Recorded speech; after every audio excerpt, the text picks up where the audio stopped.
géopolitique au sens multipolaire de SDF s'aligne? C'est la première question. Et la deuxième question, c'était en rapport justement avec son état des lieux de l'économie au Cameroun et ce que cela a impliqué justement à la suite des problèmes, des comment dire, des impositions qui nous ont été faites dans les années 90. Je voulais savoir avec quelle infrastructure énergétique, vous, à la place du RDPC, parce qu'en cette période-là, vous existez déjà, à la place du RDPC, avec quelle infrastructure et d'ailleurs comment vous les aurez financées, seriez-vous passé d'une économie semi-industrielle? Nous existons depuis 30, 35 ans, pas 40. Il faut savoir, il faut dire tout ça. Parce que, D'accord. oui, il faut restituer ça. D'accord, ok. Merci, je coupe mon microphone. D'accord, vous existez déjà, d'accord. Je voulais te poser la question que vous, à la place du RDPC, dans le contexte imposé de la dévaluation et de tout ce qui nous a été imposé, avec quelle infrastructure, comment vous avez financé les infrastructures énergétiques qui vous auraient permis de passer d'une économie semi-industrielle à une économie 100% industrielle? Merci beaucoup. Merci. Vous avez posé trois questions. La première sur Professeur, s'il vous l'agriculture plaît, et avant de répondre à la question, permettez-moi de dire un petit mot. S'il vous plaît, tapotez le live. Nous sommes 123 personnes sur le live. Si vous ne tapotez pas le live ne sera pas soutenu, s'il vous plaît. C'était ça. Merci, professeur. merci. D'abord sur l'économie basée sur l'agriculture et non sur les hydrocarbures, par exemple. Si on regarde ce que les hydrocarbures rapportent officiellement au Cameroun, c'est moins de 800 milliards par an. Et donc, c'est autour de 780 milliards que les hydrocarbures rapportent. Or, c'est pas ça l'essentiel des recettes du pays. L'agriculture, même lorsqu'elle est encore familiale ou artisanale, au Cameroun aujourd'hui rapporte l'essentiel des ressources et des devises du pays. L'hydrocarbure n'en reste pas moins, mais il est très décommandé de baser son économie sur l'hydrocarbure parce que c'est une ressource limitée. C'est pour ça que si vous regardez les recommandations des institutions internationales comme le FMI et autres, il va être toujours demandé de diversifier l'économie. C'est-à-dire que les pays producteurs des hydrocarbures ne s'appuient pas que sur les hydrocarbures pour fonctionner. Et si vous regardez la Guinée équatoriale dans l'actualité, les choses sont en train de tourner très mal en Guinée équatoriale parce que effectivement la Guinée équatoriale a pris une option qui est une option d'autonomisation dans sa production des hydrocarbures qui est en train de plomber le pays. On peut en parler, si on a le temps d'en parler. Il y a tellement de choses à dire sur nos options économiques. Et c'est d'ailleurs pour ça que le 12 décembre, je crois, si je ne me trompe pas de date, le FMI a convoqué tous les chefs d'État de la CEMAC pour un sommet extraordinaire à Yaoundé. C'est à cause de la Guinée équatoriale. Et donc, c'est une situation très, très volatile lorsque l'on s'appuie sur des ressources limitées. C'était déjà pour ce volet-là. Pour ce qui concerne le positionnement du SDF aujourd'hui, nous sommes clairement au centre-gauche. Nous sommes au centre-gauche, ce qui veut dire que nous avons fait le choix de quitter les extrêmes pour se recentrer en vue de répondre plus librement aux préoccupations des Camerounais. Cela veut dire quoi? Ça veut dire que aujourd'hui, compte tenu de la situation précaire du pays, ça dérape très rapidement lorsque l'on parle de certains types de questions.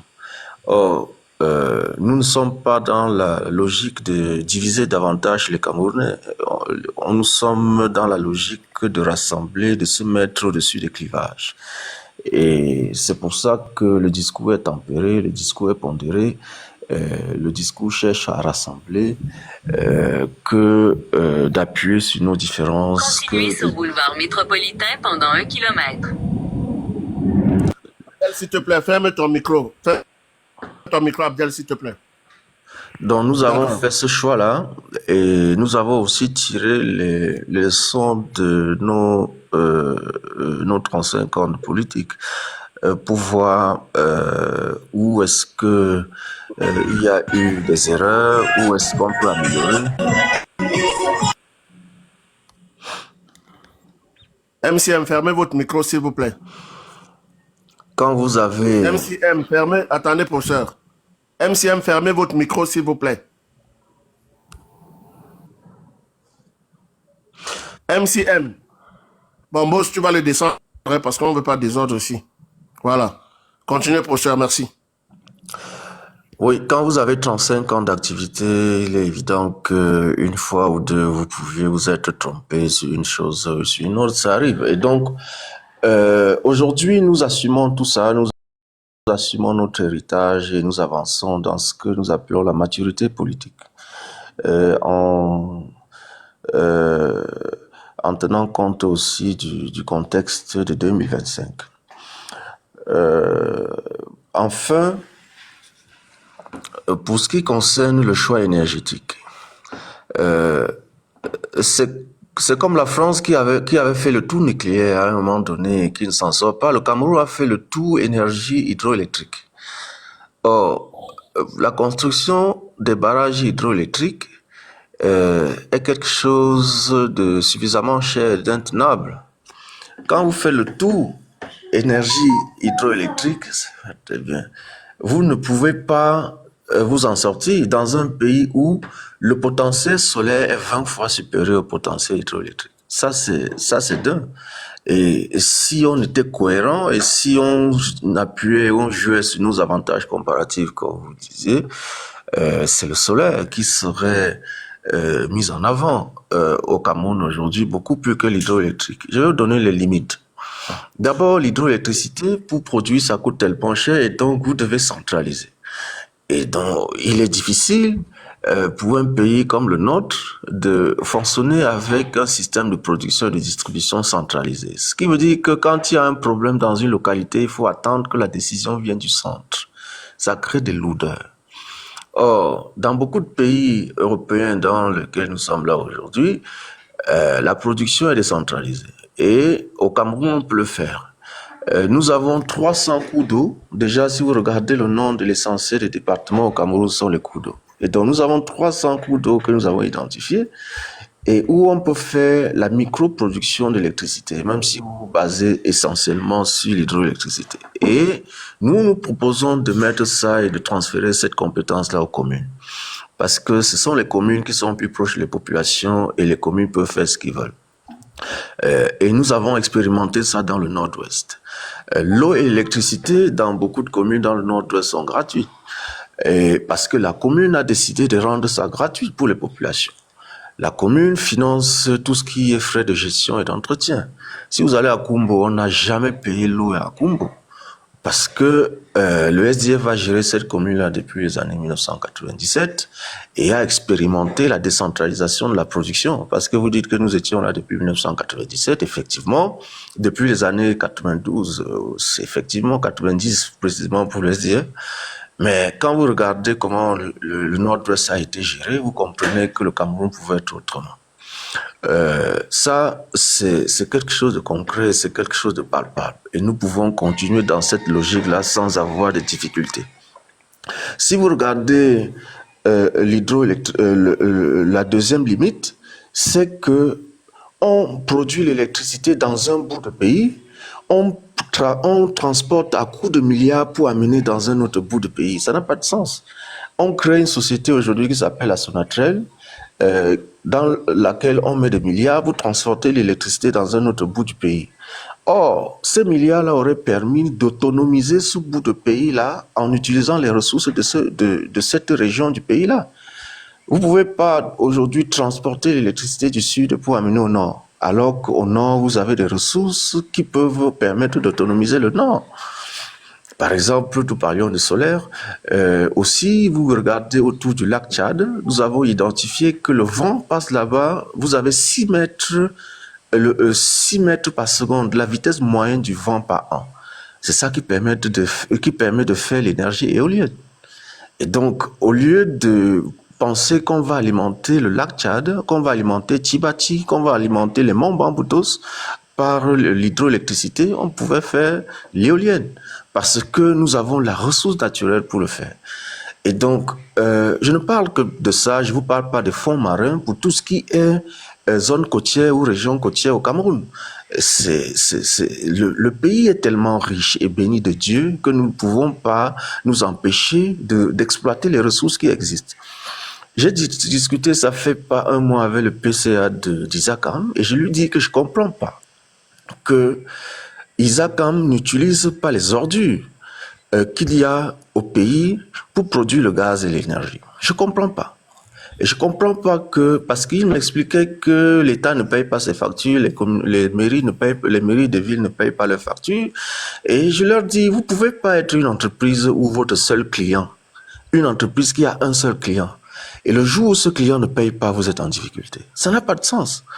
Or, vous avez de la ressource. Et il me dit, on peut faire quoi avec? Je lui dis que les pneus permettent de faire les sols amortissants pour les espaces de jeu, pour les écoles des enfants, etc. Les pneus usés. Je lui dis, le papier, le plastique permet de faire le liant pour remplacer le ciment dans la fabrication des pavés et tout ça. Et Dieu seul sait que le pays en a besoin. Et donc, vous ne pouvez pas être limité. Eux, ils ne font même pas le compost. Même le compost, ils ne font pas. Ça n'a pas de sens. Et donc, voilà autant de produits dérivés que Isacam seul aurait pu faire pour permettre que le pays ait des alternatives. Et c'est ça que nous apportons et c'est ça que nous mettons sur la table. Je vous remercie. D'accord, merci professeur. Je peux poser une question? Attendez, s'il vous plaît. Vous sachez que chaque fois que le professeur va terminer de parler, il y a un modérateur qui va suivre. Voilà. Donc, merci beaucoup, professeur. Je demande, avant de passer la parole à Batier, est-ce que quelqu'un a une motion pour le professeur? Oui, j'ai une motion. Je pensais que c'était moi. J'aurais ça. Normalement, après, c'est Oumat Zahir. Tu fais quelque chose qui est pas. J'aurais une motion, j'aurais ça. Laissez l'émotion. Les professeurs. Attends un peu, Padi. Attends, Padi, s'il te plaît. S'il te plaît. Respectons-nous ici. On a un éminent professeur qui est à mesure de répondre à toutes les questions. Donc, on ne va pas interdire les gens qui ont l'émotion. Seulement, si vous posez la motion dans les commentaires, posez une seule motion pour ceux qui ont déjà pris la parole. Voilà, s'il vous plaît. Est-ce que quelqu'un a une motion? Je veux poser une motion, je laisse la place à MCM. Malheureusement, je n'ai pas eu de réponse à mes questions, mais je voulais réinsister sur l'axe géopolitique. Je ne parlais pas de politique interne. L'axe géopolitique sur lequel s'aligne le SDF. Au sens du monde multipolaire, je ne parlais pas de la politique interne. En termes d'alignement, je ne demandais pas si on était plus du gauche, centre-gauche, tout ça. Je demandais l'alignement géopolitique. Pour les autres questions, je pourrais repasser, je laisse la place à MCM. Merci beaucoup, tout le monde. Mais la position du SDF a été claire. Doucement. A été claire dans la dernière campagne. Doucement, Padi, s'il te plaît. S'il te plaît, j'ai la motion. Attendez un peu. On ne peut pas continuer comme ça. Je suis en train de modérer et je vais donner la parole à tout le monde. Zod a posé sa question sur la motion. Il a dit que le professeur n'avait pas bien compris sa question. Et maintenant qu'il a compris, permettons-le de répondre. Après ça, c'est Matzer qui va prendre la parole. Vous allez prendre la parole au fur et à mesure. Et des motions, on en aura. Le professeur, il a le temps, s'il vous plaît. Essayons d'être ordonnés. Et tapotez le live, vous qui êtes dans les commentaires, et à la fenêtre, s'il vous plaît. Tapotez le live, on ne peut pas soutenir le live comme ça, sans toutefois que vous le tapotez. S'il vous plaît.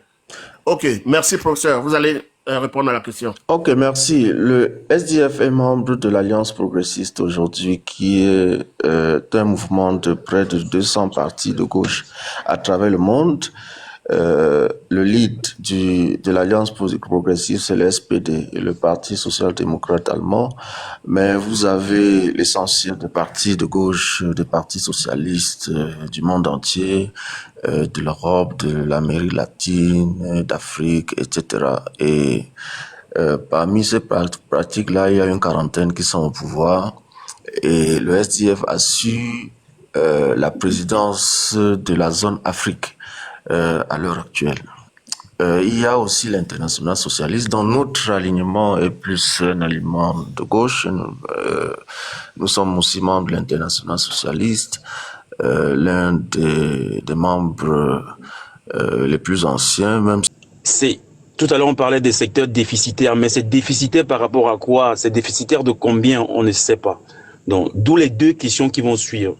Aujourd'hui, professeur, quel est l'état, quelle est la situation économique du Cameroun? Est-ce qu'elle est bonne ou mauvaise? Et j'aurais souhaité que vos réponses tiennent compte des indicateurs clés de performance économique du Cameroun.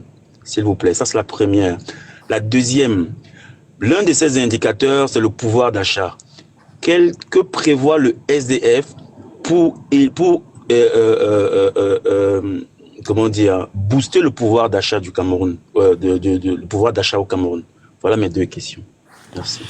Ok, je vous remercie. Pour ce qui concerne la situation économique du pays de façon générale, je parle même des documents officiels. La SND 30 parle d'une économie extravertie. Et c'est un constat partagé par tous. L'économie camerounaise est extravertie, c'est-à-dire entièrement tournée vers l'extérieur.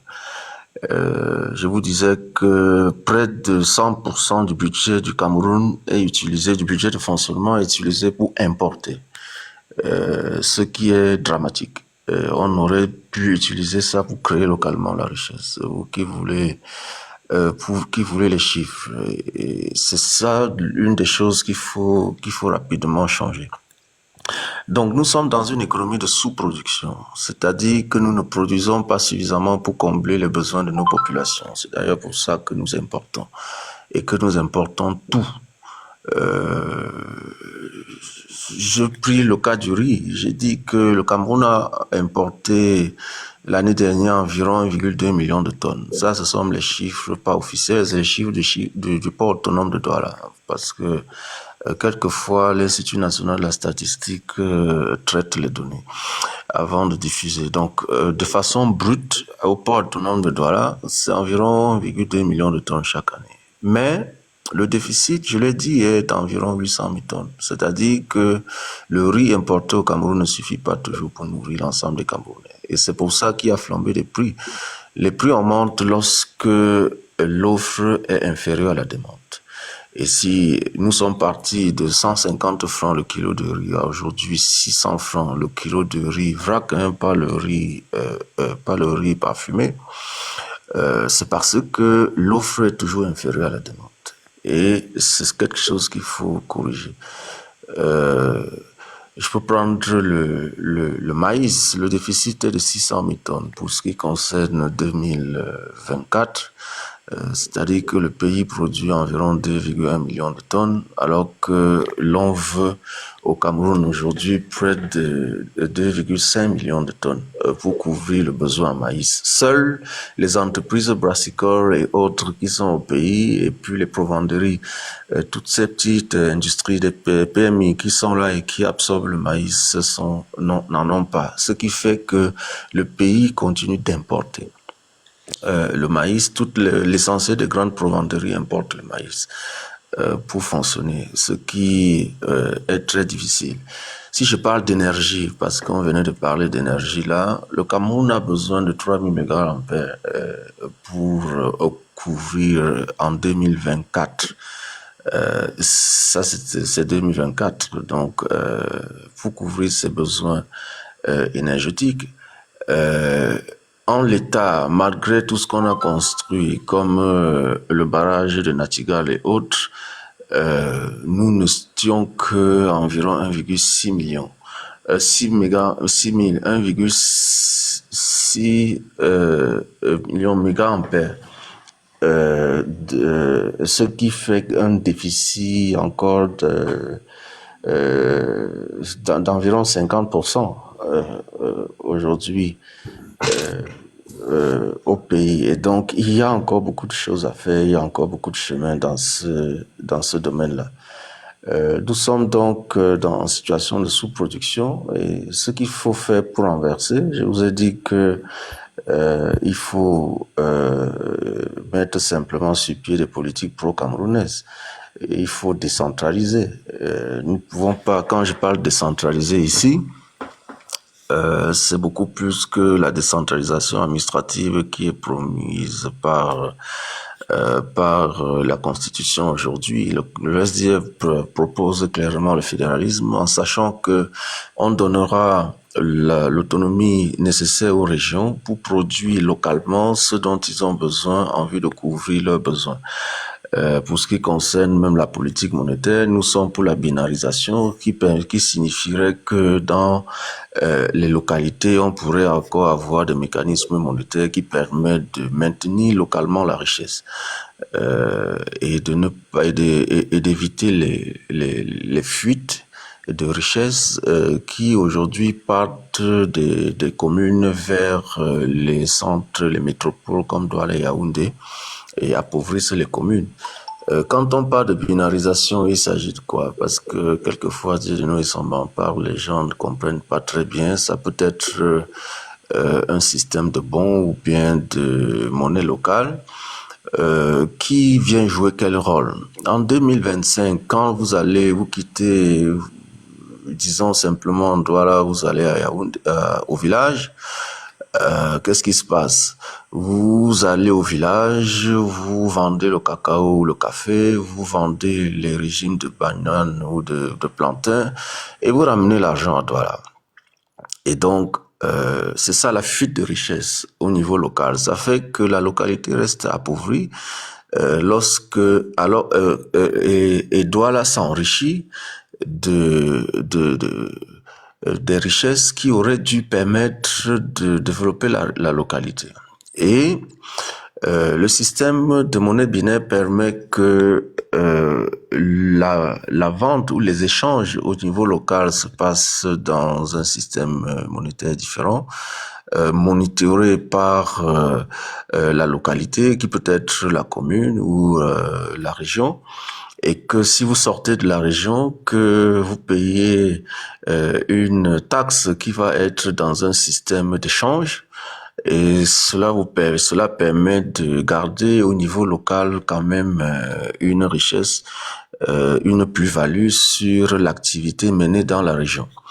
Et vous avez ça dans l'essentiel des pays. En France, il y a des monnaies binaires. Si vous allez à Bordeaux, tout ça, et même ici en Suisse, où je suis maintenant, il y a des monnaies binaires qui permettent de régler ces manquements-là dans le cadre de nos économies. De façon globale, c'est ça. Maintenant, pour ce qui concerne le pouvoir d'achat, le pouvoir d'achat se règle par la création de richesses. De façon globale, c'est ça. Mais nous ciblons principalement trois choses. D'abord, nous avons parlé de l'augmentation du SMIC à 150 000 sur 3 ans et la transformation du SMIC avec G en SMIC avec C pour indexer les revenus sur la croissance. Ça, c'est la première mesure. La deuxième mesure, c'est l'augmentation des salaires de 50% dès la première année quand nous prenons le pouvoir. En prenant l'argent où la masse salariale du Cameroun est d'environ 1500 milliards. Et le FMI qui a fait le calcul, nous n'avions pas toujours les moyens de faire le calcul nous-mêmes, mais le FMI nous dit que les dépenses de fonctionnement inutiles coûtent environ 2000 milliards. Il s'agit de quoi? Il s'agit par exemple, si je prends un truc banal, toutes les administrations et des salles de réunion. Or, aucune réunion ne se tient dans ces salles-là. Les gens préfèrent aller dans les hôtels hors de la ville. Ce qui engendre quoi? Ce qui engendre non seulement les frais d'organisation hors de la ville, mais aussi les frais de mission, les frais de déplacement et d'autres choses comme ça, les frais de transport, les carburants et autres choses comme ça qui pèsent et qui coûtent cher à l'État. Et donc, dès le premier jour de prise de pouvoir, on met fin à tout ça et on pourra économiser suffisamment, environ 700 milliards pour pour augmenter les salaires des Camerounais et permettre que le pouvoir d'achat monte substantiellement. Nous avons les salaires les plus bas d'Afrique maintenant. Et ça permet aussi de maintenir les gens dans la pitance et donc de faire tourner le pain sardine, quoi. Et donc la logique de clientélisme qu'il y a dans notre pays aujourd'hui. Troisièmement, il faut, pour environ 10 millions de Camerounais qui vivent en deçà du seuil de pauvreté, il faut créer, comme au Brésil, un système de bourse familiale.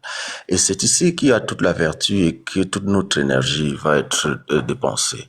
L'on met environ 100 milliards par an dans ce qu'on appelle les filets sociaux, qui n'apportent pas grand-chose aujourd'hui à l'État, parce que ce n'est pas organisé. Quand vous remettez 30 000 à un chef de famille, ça finit au bar, quoi. Ça n'arrive même pas à la maison. Et même si ça arrivait à la maison, ça n'aide pas à faire quelque chose. Et donc, il faut, ramener les gens dans un système formel, en faisant en sorte que les pauvres soient identifiés et qu'ils soient recensés.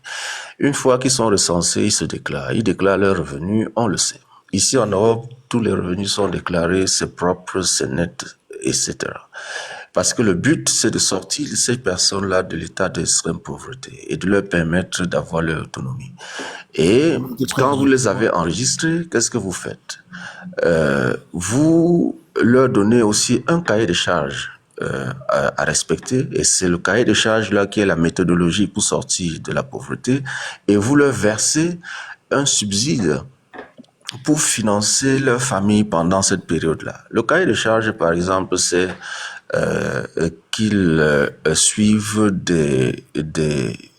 des formations, des séminaires de renfort, des ateliers de renforcement de capacité sur l'auto-entrepreneuriat, sur pas mal de choses, etc. Le cahier de charges, c'est par exemple qu'ils inscrivent ou qu'ils envoient les enfants à l'école et qu'ils suivent les enfants à la maison pour que les enfants aient de meilleurs résultats scolaires. Et vous savez que l'échec scolaire, la déperdition, ça a un coût à l'État, dans la délinquance et tout ça. Le cahier de charges, c'est par exemple qu'ils suivent régulièrement les soins de santé des enfants, parce que nous mettons à leur niveau, sous forme de bons et autres types de monnaie binaire, la possibilité d'avoir des consultations gratuites pour les enfants jusqu'à 5 ans. Les femmes peuvent accoucher gratuitement, même par césarienne, etc., qui leur permettent de faciliter leur vie, de soulager leurs difficultés, leurs souffrances et de sortir de la pauvreté. Et simplement, si vous voyez le coût d'opportunité, vous comprendrez que finalement, maintenant, ça ne coûte plus ou moins rien à l'État. C'est simplement qu'on a structuré pour que les gens soient accompagnés et soient tirés vers le up, ce qu'on appelle le upgrading. Si on arrive à faire ça, effectivement, d'ici un mandat, on aurait réussi également la transformation socio-économique de notre pays, et c'est ça notre proposition. Merci. D'accord. S'il te plaît, donne-moi la motion, s'il te plaît. Attends, Abdel, nous sommes nombreux, on ne peut pas continuer comme ça. S'il te plaît, c'est toi qui vas prendre la parole juste après, Charlie, et dans ta prise de parole, tu pourras poser toutes les questions en motion que tu as, s'il te plaît, parce que nous sommes nombreux et il y a une question de temps. Le professeur il nous a accordé vraiment beaucoup de temps, pas dit. Oui, mais écrivez en bas, alternative nationaliste, pas l'alternative jacobin, alternative nationaliste. Ok, donc Abdel, s'il te plaît, supporte. Les questionnaires ici en 3 minutes, ils peuvent poser leur motion dans la question, comme l'a fait Matzer. Je pense que ça a été très bien fait. Donc, la parole revient maintenant à Charlie. Charlie, tu as 3 minutes, tu peux donner ton exposé. Et dans ton exposé, tu peux poser des questions. Okay. Toutes les questions que tu avais en motion. Okay. S'il te plaît, la parole est à toi. Okay. Merci. Bonjour, professeur, et merci du temps que tu nous accordes. Déjà, je remercie Paddy qui nous avait promis cela il y a quelques jours. Je vais aller un peu très vite. Déjà, je suis très heureux d'apprendre que j'ai pas très bien retenu la ville où les populations peuvent avoir de l'eau gratuitement suivant un système mis en place par le SDF. Et je ne sais pas si on peut me rappeler cette ville-là. Kumbo. Kumbo, voilà. Je suis allégé par un poids qui, dans d'autres parties du Cameroun, pèse sur eux. C'est quelque chose qu'on devrait répéter et c'est quelque chose qu'on doit encenser et en parler. Je suis vraiment ravi d'entendre cela. Par ailleurs, j'ai entendu parler de la diversification de l'énergie électrique et je serais un peu à défaut avec vous, professeur. Je suis pas d'accord pour cette diversification parce que je pense que le Cameroun, dans son déploiement naturel, a quelque chose de formidable qui sont les cours d'eau. D'ailleurs, tous nos départements aujourd'hui portent des noms de cours d'eau et je pense que l'énergie générée par les cours d'eau est moins encombrante et plus impactante que l'énergie, par exemple, solaire. Prenons un exemple, et je peux en parler là-dedans. Pour produire 10 mégawatts d'énergie solaire, il nous faut pratiquement utiliser 5 hectares. Je trouve ça énorme pour alimenter, par exemple, une moyenne de 2500 ou 3000 ménages. Je trouve que c'est énorme. Quand je prends un pays comme l'Éthiopie, qui a le barrage de la Renaissance qu'ils ont créé, qui fait 6000, si je me trompe pas, 6500 ou 6400 mégawatts, et qui permet aujourd'hui à l'Éthiopie d'avoir une industrie qui est en train de se mettre en place. Je pense que les projets d'hydraulique au Cameroun ont peut-être été voulus par le président Paul Biya, mais ont été très mal montés.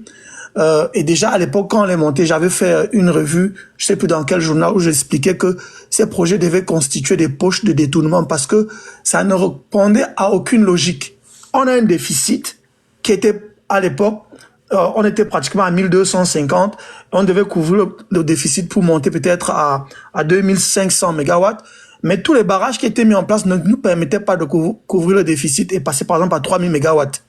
Et or, on a des cours d'eau qui pouvaient nous permettre d'avoir, on a un cours d'eau qui aujourd'hui peut nous permettre d'avoir 4000 ou 5000 mégawatts. Ma question était de savoir pourquoi ne pas avoir un seul barrage comme en Éthiopie qui nous permet non seulement de couvrir notre déficit, mais de pouvoir vendre de l'énergie ailleurs sans avoir à occuper nos terres pour des panneaux solaires, je veux dire pour des panneaux solaires. Et je suis convaincu jusqu'aujourd'hui, quand je vois, par exemple, le recul des pays occidentaux en ce qui concerne les nouvelles énergies, vous verrez, par exemple, Tesla a pratiquement abandonné l'utilisation des batteries. Tout le monde est en train de repartir vers autre chose. C'était je vais appeler ça, c'était des choses à la mode. C'était des technologies à la mode que les Européens ont voulu promouvoir. Et les Africains, j'ai l'impression que nous, on passe le temps à suivre sans tenir compte de notre réalité. Donc, pour ma part, l'énergie solaire peut être utilisée pour les ménages, mais pas pour l'industrie. Pour l'industrie, on a besoin de quelque chose de plus fort et qui va occuper moins d'espace. Donc, ma question était, est-ce que vous ne pensez pas qu'il faille revoir ces stratégies et penser vraiment à quelque chose de plus pérenne? Parce que pour moi, je pense que l'énergie électrique sur le solaire reste très, je veux dire, je vais appeler ça quoi? Très orientée aux ménages et non à l'industrie. Merci. Ok, je vous remercie aussi pour cette question-là. Et je vais donner des précisions pour qu'on soit clair. C'est la chute de Menchum dans le nord-ouest qui peut permettre d'autonomiser le pays. Et effectivement... Prof, la chute de Menchum ne peut pas seulement domicilier le nord-ouest. Les recherches qu'on a fait depuis 1982, même dans quand Ahidjo quittait le pouvoir, ça pouvait alimenter toute l'Afrique de l'Ouest et permettre au Cameroun. C'est ce que le prof a dit. Oui. C'est ce qu'il a dit. Oui, mais parce que vous avez parlé du Nord-Ouest, ceux qui ne maîtrisent pas peuvent aller dans une autre, puisque beaucoup de personnes ne comprennent pas. Lui, il comprend ça, mais moi, je veux marteler parce que je suis du Nord-Ouest. Lui, il est de l'Ouest. Moi, je suis du Nord-Ouest. Et vous me connaissez pour mes prises de position. Donc, je veux marteler ça pour vous dire que le SDF n'a pas à tous ses composants nationalistes. C'est ce qu'il voulait dire. Bon, je coupe mon microphone. Merci. Merci beaucoup, Paddy. La chute de Menchum, je l'ai dit, c'est ça, parce que il parlait d'un coup d'eau qui peut autonomiser le pays. Je voulais directement lui dire de quoi il est question. C'est la chute du Menchum, et dont toutes les recherches ont été faites, et c'est l'implémentation qui reste à mettre en œuvre. Ça, il faut le faire. Et ça fait partie des choses qui sont en bonne position dans notre projet politique. Maintenant, est-ce qu'il faut mettre tous ces œufs dans un même panier? C'est là où nous allons différer. Parce que nous voyons aujourd'hui qu'une des difficultés que l'on a, c'est que lorsque le barrage de Lac d'Eau, par exemple, tombe en panne, c'est tout le Grand Nord qui est dans l'obscurité jusqu'à ce que tout soit réglé. Et ça peut rester 2 semaines, ça peut rester 3 semaines, c'est suicidaire. On ne peut pas, même pour réduire les risques d'investissement, les risques de perte industrielle, vous ne pouvez pas, quand vous avez ces ambitions-là, prendre un certain type de risque. De telle façon que si on vandalise ou si on met la main sur une seule infrastructure, on paralyse le pays. On ne peut pas se le permettre, même pour des raisons de sécurité. Et donc l'option de diversification ne peut pas être une option à négliger. Surtout que nous n'achetons pas, ce sont des ressources qui sont à nos dispositions et ce sont des ressources qu'il faut utiliser. Et le benchmark, c'est quoi? C'est par exemple l'Allemagne. Qu'est-ce qui se passe en Allemagne? En Allemagne, aujourd'hui, les ménages peuvent produire de l'électricité et remettre dans le système contre une gratification. Et c'est ça qui est intéressant. Et c'est ce que nous pouvons faire. Nous pouvons prendre des exemples qui marchent. L'Allemagne est un pays industriel. Et autant de ménages que nous avons au Cameroun, c'est des incitations qu'il faut faire. Et de dire, le kilowatt-heure coûte 100 francs CFA, vous produisez le kilowatt, vous produisez pour votre ménage et l'excédent vous vendez. La technologie est au point en Allemagne et des discussions simples sont allées dans le sens de ce que l'implémentation dans le cadre de notre pays peut se faire sans difficulté. Et c'est comme ça qu'on peut arriver à faire ça sans toutefois mobiliser 5000 hectares qu'il faut pour mettre les panneaux, etc. Autant de toits que nous avons au Cameroun, autant de possibilités de produire le solaire. Et des benchmarks existent. Et donc, c'est vers là que nous nous orientons. Et c'est un peu ça qui doit vraiment attirer notre attention. Et donc, le seul endroit, la seule nuance que moi j'apporte sur votre prise de position, c'est la diversification pour des raisons de sécurité nationale et pour des raisons de réduction de risques d'investissement. On ne peut pas se permettre de faire autrement si l'on veut rassurer les investisseurs, si l'on veut créer de la stabilité et si l'on veut aller plus loin. Je vous remercie. Ok, merci beaucoup. Oh, pardon, j'ai une question. Pardon, j'ai une question là pour. Non, attendez. C'est moi qui modère ici. Si vous venez de monter, patientez. Voilà. C'est comme ça. Et pour le moment, il n'y a pas de motion parce que nous sommes nombreux sur le panel et on joue sur le temps. Le professeur n'a pas beaucoup de temps. Il nous a déjà accordé assez de temps comme ça.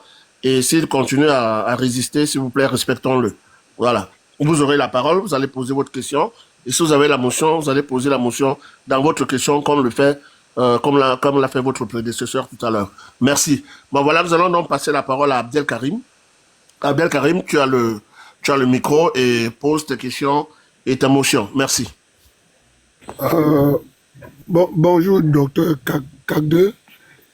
Bonjour. Moi, ne vous fâchez pas, hein.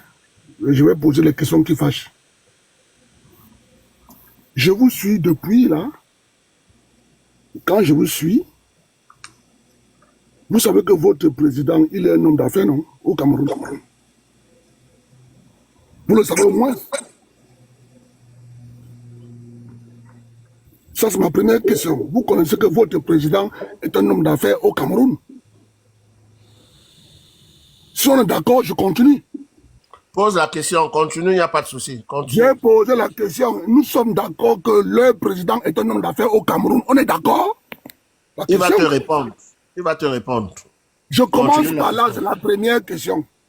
D'accord. La deuxième question, c'est est-ce qu'il est au courant que le président est actionnaire à la CISAC? Troisième question. Lorsqu'il nous dit que la production énergétique, par exemple, si le barrage de Lagdo est en panne, on serait dans le blackout total dans le nord. Et les centrales électriques qui sont là-bas à Garoua avec 30 groupes électrogènes, leur rôle c'est quoi? Je ne veux pas aller, je ne veux pas poser trop de questions parce que je n'ai que 3 minutes. Je m'arrête là. D'accord. Ok. Merci, Abdel. Professeur, vous avez le micro. Merci. Merci beaucoup, merci. Et il faudrait qu'Adèle se calme. Quand on a des désaccords, ce n'est pas la fin du monde. Et surtout lorsque les désaccords sont sur les modèles de société, les modèles de conception de la société. Visiblement, vous êtes jacobin. Et nous ne sommes pas jacobins. Moi-même, je suis homme d'affaires. Nous ne sommes pas jacobins, je ne vois pas ce qu'il y a à faire les affaires. Et donc, vous posez la question comme si c'était un crime de faire les affaires. Ce qui est quelque chose de très jacobin, où on nous a simplement dit qu'il faut entrer dans le service public, il faut être salarié, il faut ceci ou faire cela. Je ne vois vraiment pas le crime qu'il y a. Au contraire, il faut promouvoir l'auto-entrepreneuriat. C'est dans l'entrepreneuriat que autant de Camerounais, autant d'emplois qu'on peut créer. Et franchement, c'est une conception de la société très différente. Et je voudrais que nous consommions notre désaccord total sur cette façon de faire et sur cette façon de voir. Je fais des affaires et je suis très fier de dire que je suis entrepreneur. Très fier. Je suis par ailleurs professeur d'université et je dis à mes amis, en assumant mes collègues, que vous êtes des clochards. Parce que vous pouvez pas au Cameroun aujourd'hui aller à l'université, rester dans un système clientéliste où on vous paye 500 € et croire que c'est... Mais prof, il faut dire que tu es agriculteur. Tu es agriculteur. Bien sûr. Il faut le dire. Tu es agriculteur et puis tu fais la promotion de l'agriculture au Cameroun et tu as tu es à part des amphithéâtres, tu es dans les plantations. Et c'est ce que beaucoup ne comprennent pas. Moi, je suis dans l'agribusiness. Oui, je suis dans l'agribusiness et je l'assume complètement. Joshua aussi a des entreprises clairement identifiables. Là où il y a la limite de votre question, c'est que vous voulez insinuer qu'il gagne les marchés publics. Déjà, ce serait pas un problème, mais ce n'est pas le cas.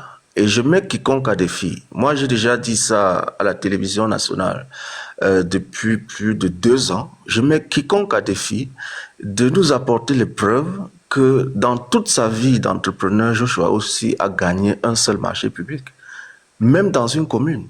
S'il gagnait, il y a les gens qui ont eu des cabinets qui ont gagné les marchés publics et ils ont dit que ce n'était pas de gré à gré à hauteur de millions ou bien de milliards, selon des bords politiques attacatoires.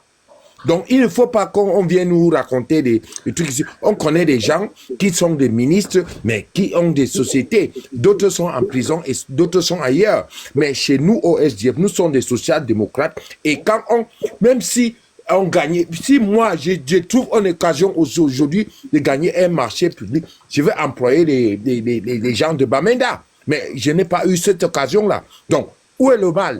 D'autres ont gagné les milliards, et ils ont fait tout ce qu'ils ont fait chez eux. Ils ont des palais à Makepe, ils ont les immeubles par-ci, ils ont les meubles par-cela. D'autres ont des prêtres, non? Vous venez nous raconter ce que vous voulez raconter là. On est où? Bon, prof, moi je ne voulais pas... S'il te plaît, ça c'est ma colère. Allons-y. Non, moi je suis soldat. Non, prof, moi je suis... Comme Guerrier, il pense qu'il a ce monopole attaccatoire. Mais moi je suis soldat. Vous êtes vous êtes les bureaucrates. Non, laisse les histoires des instruments là. Il faut vous laisser vos histoires des doucements là. Moi, je ne suis pas dans le doucement. À la guerre, comment la guerre? C'est même quoi ça? Calme-toi. Non, attendez, c'est moi qui modère ici. Ok, Pati Asanga. Attendez, s'il vous plaît. On peut aussi être coloris. J'ai dû poser la question à Dr. Kade, qu'il me réponde, point. Il a dit qu'on lui apporte. Il a dit que Docteur Cap 2, le professeur Cap 2. Fermez vos micros, s'il vous plaît. Fermez vos micros, s'il vous plaît, Padi, s'il vous plaît. Moi, je ne suis pas cadre. S'il vous plaît, Padi, fermez ton micro. D'accord, merci. S'il vous plaît, fermez ton micro. D'accord, voilà, nous sommes ici dans un débat. Pour le respect de la modération, je ferme mon microphone. Merci. Ferme un peu ton micro. On n'est pas ici pour gâter le débat, s'il te plaît. Le professeur a eu l'amabilité de nous accorder de son temps pour répondre aux questions qui lui sont posées. Voilà, Abdel a posé ses questions. Il a voulu poser une question pour que le professeur réponde. Je lui ai demandé de poser toutes ces questions et que le professeur va lui répondre. Maintenant, il a posé toutes ces questions. Le professeur est en train de lui répondre. Tu as pris la motion parce que tu es à mesure de prendre la motion ici à tout le temps. Mais c'est pas, on ne va pas amener la motion dans les palabres. Tu as dit ce que tu as dit, on a compris. On va laisser le professeur continuer à répondre aux questions d'Abdel. Merci. Merci beaucoup pour la modération. Je disais donc il n'y a aucun mal à être entrepreneur. D'ailleurs que nous disons à tous les jeunes Camerounais d'entreprendre. Il n'y a aucun mal à être entrepreneur. Et Joshua aussi entreprend depuis l'âge de 19 ans. C'est un avantage. Il s'est lancé dans les tours opérateurs alors que l'on ne connaissait pas au pays. Il maîtrise toutes les pistes du Cameroun parce qu'il fait le tourisme. C'est un business et c'est normal. Et c'est pas interdit, c'est pas une activité illicite, etc., etc. Donc le problème se pose si l'on accuse quelqu'un de mener des activités illicites. Pour l'instant, ce n'est pas le cas. Si on accuse quelqu'un de faire des marchés fictifs, pour l'instant, ce n'est pas le cas. Et je dis encore que même faire un marché, il n'a jamais fait. Il est dans le privé, il est dans le secteur privé et tout le monde connaît. Et je sais que tout le monde va me dire, oh, c'est lui qui entretient les avions du président de la République. Et c'est une diffamation qui a été lancée pour ces activités dans le secteur aéronautique. Mais si vous regardez très bien et que vous prenez un peu de lucidité, vous comprendrez que la présidente de la République du Cameroun n'a pas d'avion et que l'on raconte des histoires. Et donc, c'est un peu ça. Soyons un peu lucides. Ne faisons pas la politique une affaire d'attaque personnelle. J'expose depuis que je me suis prêté au jeu des idées. Il y a des gens qui ne sont pas d'accord avec toutes les idées, ce qui est normal. J'ai dit ma couleur politique, le positionnement au centre gauche, la couleur social-démocrate. Et ce qui veut dire que des gens peuvent avoir d'autres façons de faire, d'autres façons de voir. Et nous souhaitons que l'occasion de cette campagne présidentielle soit l'occasion de confronter ces façons de voir et de laisser les individus. Et donc, après, vous allez me poser des questions sur les coalitions et tout cela. Moi, je vais vous répondre. Les gens qui pensent de la même façon pourront se mettre ensemble. Les gens qui ont un bout d'un tout peuvent se mettre ensemble, comme ça ils ont le tout et puis ils gagnent. C'est comme ça que nous allons gagner. Et j'ai dit que nous n'avons pas le droit d'échouer en 2025. Nous n'avons pas. Et si nous commençons à s'attaquer, à parler des uns et des autres comme si c'est nous qui devrions nous opposer, ça ne marchera pas.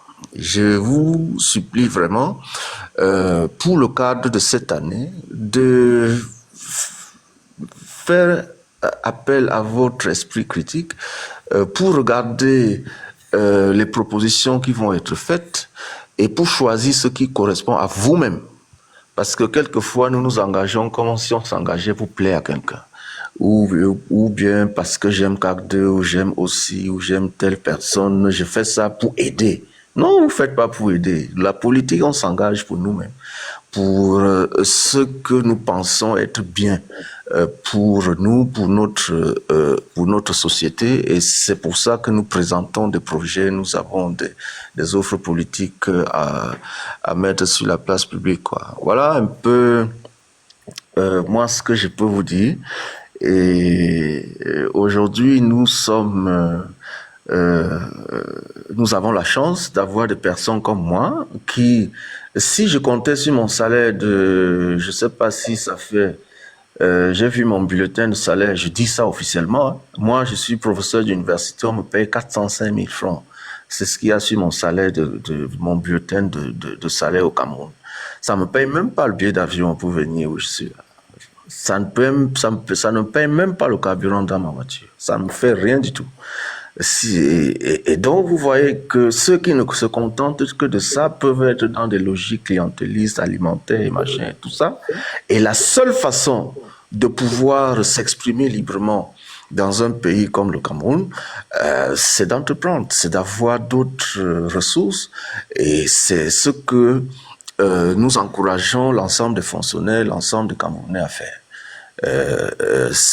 Vous pouvez me poser des questions sur l'entrepreneuriat agricole. Je vous dirai qu'est-ce qu'on peut gagner en faisant telle chose ou telle autre chose. Et vous allez voir que mais finalement, on se casse la tête à vouloir être salarié, à vouloir le matricule, etc. Et donc, ce sont des choses qu'il faut qu'on nous mettions sur la table maintenant et qu'on discute au lieu de s'insulter, quoi. Je vous remercie. D'accord, professeur, merci beaucoup vous édifiez bien les gens, mais je vais vous rappeler seulement ici que bon, tout le monde est poli dans ce panel. Comprenez simplement que bon, nous sommes des êtres humains et que chacun peut monter avec ses humeurs et puis avec ses émotions. Donc personne ici n'est contre vous et personne ne sera contre vous ici. Nous sommes ici dans le panel d'un compatriote, d'un frère qu'on appelle Boss. Il admet à tous les Camerounais de venir s'exprimer ici. Donc vous êtes d'ailleurs la preuve et la raison. Donc vous êtes ici chez vous. Et je pense que depuis que je modère là, il n'y a pas eu de désagrément, il n'y a pas eu quelqu'un qui vous a manqué de respect et personne ne vous manquera de respect ici parce que on aura besoin de vous dans les prochaines échéances aussi. Merci. Bon, maintenant, avant de continuer le panel, moi, comme modérateur, j'avais réservé 4 questions au professeur, j'en ai posé 2. Je ne sais pas si Tat, parce que Tat, c'est toi qui devrais avoir la parole, mais comme je suis modérateur, tu vas m'excuser de poser les 2 dernières questions que j'ai au professeur, puisque elles ne sont pas longues. Voilà. Ma première question, professeur, est celle de savoir, nous savons très bien que les entreprises publiques jouent un rôle majeur dans l'économie camerounaise, mais soulèvent des risques considérables. Pouvez-vous nous énumérer ces risques, puisque c'est très important à le savoir? Fermez un peu votre micro, s'il vous plaît. Voilà. Est-ce que vous pouvez nous énumérer ces risques parce que c'est important à le savoir? La deuxième question est celle de savoir, le Cameroun a commencé à mettre en œuvre sa stratégie nationale de développement, c'est-à-dire Objectif 2030, qui repose sur une série d'objectifs ambitieux en matière de croissance. Quels sont les risques? Ou alors, quels sont d'après vous, quelles sont vos impressions et quelles sont votre mise, quels sont vos objectifs, enfin, quelles sont vos impressions sur cette mise en œuvre, s'il vous plaît? Si vous n'avez pas compris, la deuxième question, je vais la reprendre. J'ai compris. Oh, d'accord, merci. Pour ce qui concerne les entreprises publiques, pour un pays comme le Cameroun, disons que c'est souvent l'option socialiste ou sociale de l'économie qui promeut l'intervention de l'État et donc qui promeut la création par l'État des entreprises publiques. Les libéraux diront clairement que la vocation de l'État n'est pas de créer des entreprises. Mais regardons, et que c'est le privé, l'État crée les conditions au privé pour créer des entreprises et assure la régulation. Nous, les social-démocrates, on est au milieu des deux. Et le risque pour un pays comme le Cameroun où il y a un problème de gouvernance, c'est par exemple la Camer. Ou Cameco, c'est que l'État ne paye pas ses factures. Ou l'État est en même temps, mettons d'abord, donnons la structure de ce genre de cas. L'État est en même temps ordonnateur, en même temps client, en même temps régulateur ou contrôleur, et ça ne marche pas. C'est-à-dire que, imaginez une personne qui est producteur, client, distributeur, contrôleur, ça marche pas. L'État se contrôle mal. Quand vous demandez à une structure de l'État de contrôler l'État, ça se passe mal. C'est déjà ça qu'il faut supprimer et faire en sorte que l'État fasse ce qu'il sait bien faire, c'est de contrôler. Les fonctionnaires savent très bien contrôler, mais les fonctionnaires ne savent pas produire. Quelqu'un a dit que j'entrais trop dans les détails, sinon je devais aller plus loin avec nos amis de l'ENAM. En passant, l'ENAM fait partie des choses que nous allons fermer. Les premières années, ça nous sert à rien, cette école. C'est l'école du jacobinisme, c'est l'école qui nous rappelle toujours la néocolonisation. C'est l'école de la corruption. Et donc, nos amis de l'ENAM, là, la promotion de la 46e promotion, l'essentiel n'est pas de dire qui est dedans, mais ils sont au gouvernement. Ils ont lancé une ferme avicole. Ça les a dépassés. Parce qu'ils font leurs associations par promotion, ça les a dépassés. Pour faire marcher une ferme. Mais ils sont très forts pour aller contrôler les grandes entreprises. Et c'est ça la limite du système. Quand vous les mettez comme producteurs, comme chefs d'entreprise, ça tombe. Ce n'est pas leur vocation. Il n'y a aucune école de la fonction publique qui forme pour être chef d'entreprise ou où vous sortez avec un MBA ou avec un diplôme de HES ou bien de HEC ou bien d'un truc. Vous n'avez pas. Laissez les gens qui sont compétents faire et puis vous régulez. Ça, c'est la première option. Et une des raisons, une des limites qu'il y a sur les entreprises, privées, publiques. Donc, la deuxième limite, c'est que l'État confond les caisses. Et donc, aujourd'hui, quand le chef de l'État veut faire un truc, il va demander à la HCNH, il va demander au port de donner l'argent, il va demander à Camtel de donner l'argent, etc., etc. Mais on ne tient pas compte de la trésorerie de ces entreprises-là. Il y a confusion de caisses. Et quand même qu'on ne marche pas parce que l'État ne paye pas ses factures, l'État fait voyager tous les fonctionnaires gratuitement, l'État immobilise l'avion. On dit qu'un ministre est en train d'arriver et le plan du vol c'était 14 heures et c'est à 14 heures que le gars quitte son bureau pour aller à l'aéroport. Et donc on immobilise l'avion pour l'attendre. Quand Kavaïgué veut aller au nord, c'est la magie. On annule, il se lève, il décide qu'il part avec 40 personnes, on annule la place des gens qui étaient déjà dans l'avion pour lui donner. Ça, c'est une limite réelle. Et on l'attend. Il arrive, on fait une cérémonie pour qu'il entre dans l'avion. Et c'est pour ça qu'Ameko ne marche pas. Que Kameko arrive en retard. Que ceci ou cela. Même chose pour Eneo.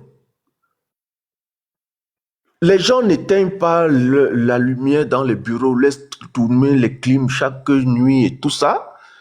Et l'État ne paye pas la facture. Et donc aujourd'hui, Eneo met ça sur la table et dit, bon, moi aussi je ne paye pas les prestataires, d'autres prestataires publics parce que dans tous les cas, il y a un mélange de caisses, il y a un principe d'unicité des caisses au Cameroun et que si un démembrement de l'État ne me paye pas, le ministre des Finances n'a qu'à compenser ça là-bas parce que c'est lui qui gère l'unique caisse de l'État. Et ça crée tout le désordre que vous voyez dans la production et la distribution de l'énergie au Cameroun. Voilà les limites réelles. Or, quand c'est le privé, c'est le privé. Hein. Vous pouvez pas. Vous pouvez pas, vous payez. Vous payez pas, vous n'avez pas la prestation. C'est clair. Pour ce qui concerne la SND porte le même gemme de l'échec que le DSE, qui était son ancêtre et qu'on a appliqué de 2010 à 2020. Et c'est ça que je vous ai expliqué, que la croissance équilibrée et la croissance déséquilibrée. Quand vous avez peu de moyens, vous ne pouvez pas investir dans tous les secteurs à la fois. Parce qu'en économie, il y a ce qu'on appelle le seuil d'investissement. Le seuil d'investissement, le seuil de rentabilité. Le seuil de rentabilité, c'est le niveau à partir duquel, le niveau d'investissement requis pour que votre investissement commence à être rentable ou puisse être rentable. Si vous voulez construire une industrie, vous ne pouvez pas vous arrêter sans avoir atteint le niveau de la production. Vous ne pouvez pas. Et si vous produisez et vous n'atteignez pas, vous n'avez pas le fond de roulement, vous ne pouvez pas. Et donc, il vous faut à la fois l'investissement, du moins, la capacité de production et le fond de roulement pour maintenant atteindre le seuil de rentabilité. Sinon, ça ne vaut pas la peine. C'est pour ça que l'État ne peut pas prendre ses peu de moyens, saucissonner ça dans tous les secteurs, et finalement, rien ne marche et rien n'est rentable. Nous avons nos pauvres 1,800 milliards de francs CFA. On veut investir ça partout. Ça ne marche pas comme ça en économie.